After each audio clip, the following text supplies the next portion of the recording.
Yeah. Well, so I'm just curious, when you're thinking about accomplishing a goal, what's a big, oh, I know somebody.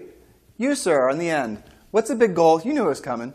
What's a big goal that you can go orchestrate things? Okay, you got it. What's a big goal that you'd set for yourself? No, come here. Come here. I need a mic. Here's one. I'm not sure if this is the trick one or not, but try it. Okay, so I'm going to tell you guys about Have fun. Tess. Sorry. All right, so Brandon. Yes. Yeah, I know. We're going to do it. You're fine. So first of all, today's Brandon's birthday. This is my gift. And you have how many children? 4 kids. And they're all, the oldest is? 11 through 1.5. Yeah, and he chose to be here. So for that, I say. So now, I want to talk about, and you're going to be up here by yourself. Oh, great. Mm-hmm. I want to talk about, with you, wanting stuff. Okay. And I want to talk about, I was trying to get out of you earlier, and you waffled around because you knew where I was going, because you know me well enough at this point. You decided that you wanted a Porsche, and then you decided you wanted a Ferrari. Right. Okay. Now, you've used that Ferrari as a motivation tool. Yes, absolutely. What's the question? No, you talk about it. How have you used that to do what you don't want to do and you don't want to do at the highest level? It's something that I've always wanted since I was little. Cars were a big part of me growing up. And it's something that I was passionate for. I know you don't know passion, but it excited me. So it was like something little extra to push me to do that extra call. How'd you use it? Psychologically, actually drill down. Okay, let me set the stage. It's Monday morning. You just got back from 1,000 soccer games. You got back from teaching at church. This is like your Monday morning, right? You got back at Orange Theory at 5 a.m. It kicked your ass, because that's what it does. Okay, you get there and there's a bunch of agents at your office who are asking a bunch of questions and you're managing all of it. Blah, blah, blah. You get on the phone and you call unrepresented owners, FSBOs. Yes. Tell me how the Ferrari, the wanting of it, has basically, you're manipulating that thing to push you beyond the threshold where in the past, a year ago, you would have said, not for me. I think, one, I had to have the license to say it's okay. I think some people were saying I didn't feel like maybe I didn't deserve it, or I feel guilty. And to me, I had to get through that. It wasn't as big of an issue, but I have to, part of my goals, like I want the Ferrari, but I have to have the security first.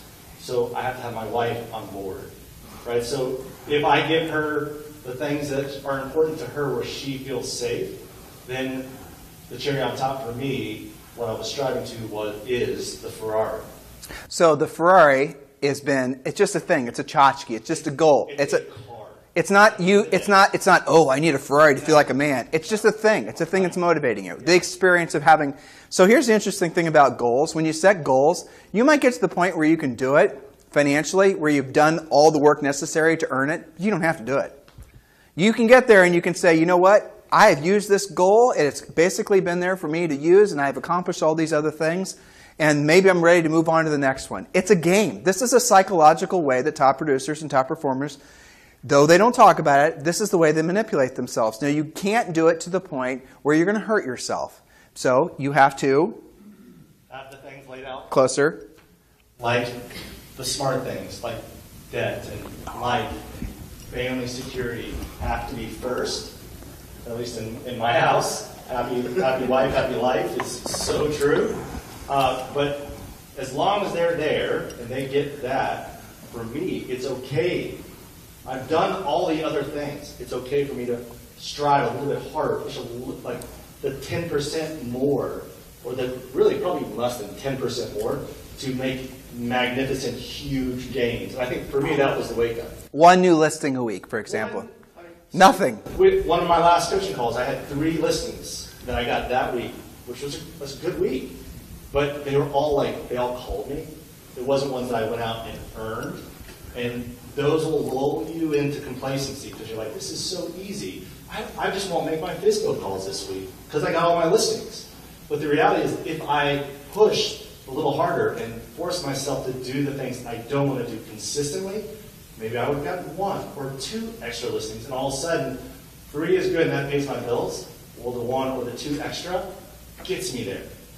makes a difference to my kids, because we paid out the house, or I've got a cool car that's fun and I can get my kids in and we can have a blast. But the Ferrari is not something that's taking away from the security. No. And it's the thing. Sacrificing my family to get a car that's cool. That's right. Okay, that's not what we're saying. You all understanding what we're saying here? So why not the tennis court for you? Why not actually set that in place? Why not actually get the prices? Why not actually choose a date sometime in the future when that bad boy is going in? 30 grand, you can do that. Heck yeah. So why not use stuff? And so this is the goal. Now this is a small example of how to use a simple thing like a nice car to motivate you. Guess what? I've always used cars to motivate me. I've always used them to motivate me. And I've had 100, and I get them and keep them for a while, then I sell them. Not all at the same time. Not at the same time. But I've used them. They're just tchotchkes for me. I mean, our first year in business, we were in our early 20s. We sold over 100 houses. And one of my original goals was to buy a Ferrari by the time I was 30. Which I did. And then I've used that same game for me. Now, when I get them, if I'm being honest, I don't really drive them. Which I like to just get them. And Julie says I like to pet them. But I get them. I do. I visit them. Of course, the car dealers love me because I get them back with like, dude, you didn't drive it. But I'm just doing it as a tchotchke. That's all. It's just something to motivate, something to be excited about, something to have fun with. Is there anything wrong with that? Am I taking away from anything? So that's a game that all of you guys, I mean, you were living above us when I had that Lamborghini. We lived in Laguna Beach at the same time. Well, but Tim, let me point something out. Even though we were young and that was something that was a goal, and we bought the Ferrari when we were 30, we did pay our student loans off first. Yeah, we did. We paid our student loans off. We were debt-free. Yep, all that. But that's not sexy. No. No, student loans? No. But that wasn't motivational. The student loans won't make you make the extra call. Hell no. No. No. Maybe some people are different. No. I remember picking up that Ferrari when I was, and everyone was like, what? It's like Doogie Howser or something, I was picking up this Ferrari. And I remember I drove out of there so freaking fast I thought they were going to change their mind. I did. Julie wasn't even with me. I just got the hell out of there. And I kept it for, 6 months, and I sold it to a friend. It was a convertible. True story. He leaves the top down, and it rains. Oh, no. Will. He did. I would tell you that. No. Yeah. And then all the leather comes apart, and yeah. Anyway. So listen, guys. It's the Guide to Anything You Want. We're not going to get through all of our points because, is it all ready? Everything's ready, and so is ready. Okay. We're going to sing. Could you go get her? Okay. So we're going to have a birthday party for Brandon.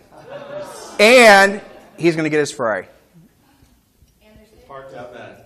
Well, there is a Ferrari parked out back. And you can use that tonight as much as you'd like. All right. Okay? You're welcome. It's Julie's Ferrari. Because if I'm being honest, this is the truth, and I've said this on the podcast before, she wrote most of the book. Okay? So, and she wrote most of the new one. She's been getting up every day at like 5:30, and she's got 3 people at her new publisher that ride her butt. All right, Zoe, you ready to sing happy birthday?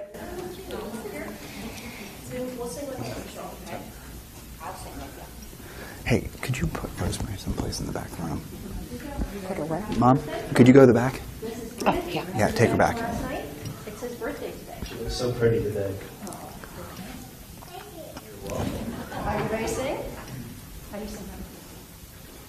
Hey, Zoe, you want some cake? You want some cake? You want some birthday cake?